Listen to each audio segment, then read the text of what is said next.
दोस्तों, अब आप लोग के एग्ज़ाम का तकरीबन 15 दिन ही बाकी है। क्योंकि 7 मार्च से एग्ज़ाम है, तो आप समझ लीजिए कि 5 मार्च तक आपकी तैयारी हो जानी चाहिए। तो अब इन दिनों में हम क्या करें? ठीक है? यदि हमको उम्मीद है कि आप लोग जो है अच्छे से तैयारी कर रहे हैं, ठीक है? और कुछ छात्र पूछ रहे हैं कि जो है वो कैसे पढ़ें इस 15 दिन में कि हिंदी तैयार हो जाए। और कट ऑफ आप देखेंगे जो है आप लोग का हिंदी में जो है 6 टू 8 को छोड़ दिया जाए तो 9th-10th और जो 11th-12th है उसका कट ऑफ नॉर्मल ही जा रहा है। ऐसा नहीं कि जो है बहुत अधिक चले जा रहा है। 70-72 हाँ, इसके आसपास कट ऑफ है। ठीक है? अधिक से अधिक 75 ये मान के चलिए। ठीक है? तो बहुत अधिक टेंशन लेने वाली बात नहीं है ये। ठीक? क्योंकि जो है आप लोग का जो मेन कॉम्पिटिटर थे वो टीआरई 2.0 में निकल गए हैं। ओके, तो और नए बच्चे ऐड भी नहीं हो रहे हैं, तो इस वजह से आप लोग के लिए थोड़ी-सी आसानी है। तो कट ऑफ मुझे लगता है कि कम जाएगा, लेकिन इसका मतलब ये नहीं है कि आप अपनी तैयारी कम कर देंगे। ठीक है? तो कैसे पढ़ें हम कि जो है हमारी तैयारी हो जाए? तो इस पे बात करेंगे। अधिक पढ़ने की ज़रूरत नहीं है पहली बात, जितना पढ़ेंगे बस जो है उसको अच्छे से पढ़ने की ज़रूरत है। एक बार बताया भी हूँ कि कैसे पढ़ना है, ठीक है? तो पहली बात तो है कि आपको 2 सेक्शन, एक तो हिंदी साहित्य का इतिहास, हिंदी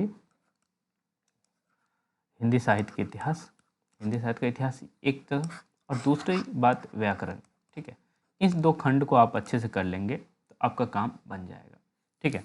तो हिंदी साहित्य के इतिहास आप ऐसा तो नहीं है कि रामचंद्र शुक्ल वाली पुस्तक या बच्चन सिंह वाली पुस्तक या हजारी प्रसाद द्विवेदी वाली पुस्तक या किसी की भी पुस्तक लेकर बैठने की ज़रूरत नहीं है, ठीक है? आपको अभी जो है कम से कम समय में अधिक से अधिक तैयारी करने के लिए जो एक ऑब्जेक्टिव बुक है, ठीक है? और बहुत सारे प्रश्न वहीं से बन रहे हैं। मैंने पिछली बार का क्वेश्चन देखा, उससे पिछली बार का क्वेश्चन देखा, बहुत अधिक जो हार्ड क्वेश्चन नहीं बनाया जा रहा है, ठीक है? तो आप जो है पहले-पहले आप सरस्वती पांडे जी की जो पुस्तक है वो, या फिर आपके पास ये पुस्तक उपलब्ध नहीं है तो कोई भी ऑब्जेक्टिव जो है पुस्तक आप ले लीजिए और पढ़ना शुरू कर दीजिए, एक काम, ठीक है? यदि वो भी नहीं है तो मेरे कई साथी, मैं इस पे वीडियो नहीं बना रहा हूँ चूँकि थोड़ी-सी रिसर्च वर्क में बिज़ी हूँ, ठीक है? हाँ, हालाँकि इस पे चैनल पे जो है कुछ वीडियो जो उपलब्ध हैं पहले से, लेकिन वो नीट जेईई के बच्चों के लिए है, ठीक है? तो मैं वो नहीं कहूँगा कि उसको आप उतनी डिटेल में जाके पढ़ें। तो कोई भी ऑब्जेक्टिव की पुस्तक या सरस्वती पांडे उपलब्ध है तो वो, ठीक है? और व्याकरण में आपके पास लुसेंट की किताब है या बिहार में है तो भारती भवन पब्लिकेशन की जो पुस्तक है, ठीक है? हाँ, तो उसको ले सकते हैं, ठीक है? ये दोनों पुस्तक आपके लिए काफ़ी है। उसमें से चूँकि कंसेप्ट बेसिस पे क्वेश्चन पूछ लिया गया था, ठीक है? तो उसको थोड़ा-सा आप देख लेंगे। ये 2 काम कर लेंगे आप। उसके बाद जो है तीसरा काम जो है आपको करना है, जो आप लोग का थोड़ा-सा प्रैक्टिस करते रहना है, ठीक है? तो एक प्रैक्टिस से संबंधित आप वीडियो देखना चाहें तो पहले मैं इस पे काफ़ी वीडियो टीआरई 2 के लिए काफ़ी वीडियो बनाया था प्रैक्टिस के बेसिस पे। उस वीडियो का आप देखना चाहें तो वहाँ से देख सकते हैं, नहीं तो आपके पास जो है कोई भी टीजीटी, पीजीटी वाली जो प्रैक्टिस पुस्तक है, प्रतियोगिता साहित्य की या किसी और भी चीज़ों की, तो वहाँ से आप प्रैक्टिस इवन नीट जेईई के क्वेश्चन को लेकर के आप प्रैक्टिस कर सकते हैं, ठीक है? ये तो हो गई हिंदी की बात। ऐसा तो नहीं कि हिंदी में ही आप 70 से 72 क्वेश्चन ले आएँगे, ठीक है?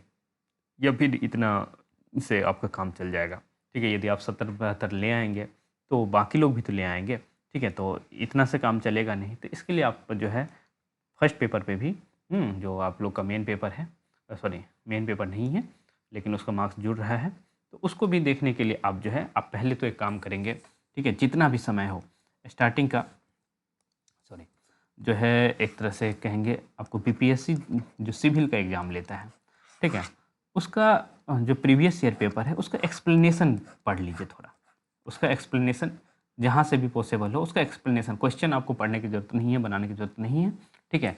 हाँ, कम से कम 5 साल का आप जो है इस साल का और इससे पिछले बार का, हाँ, इन दोनों को छोड़ के इसके बैक पेपर जो है ना, हाँ, आप वहाँ से सिर्फ़ उसका एक्सप्लेनेशन पढ़ लीजिए। ठीक? देखिए बहुत सारे प्रश्न बन जाएँगे आपके इतिहास के या साइंस के क्वेश्चन तो ज़रूर देख के जाइएगा, ठीक है? एक्सप्लेनेशन देख के वहाँ से, और जो है 3 से 6 मंथ, पहले 3 स्टार्टिंग 3 मंथ का करंट अफेयर देख लीजिए, ठीक है? आपके पास और समय बच रहा है तो और 3 मंथ का देख लीजिए, 6 मंथ का करंट अफेयर देख लीजिए, इससे अधिक देखने की ज़रूरत नहीं है। जितना से जितना आप प्रैक्टिस कर सकते हैं, वो प्रैक्टिस करने का ही समय है, ओके?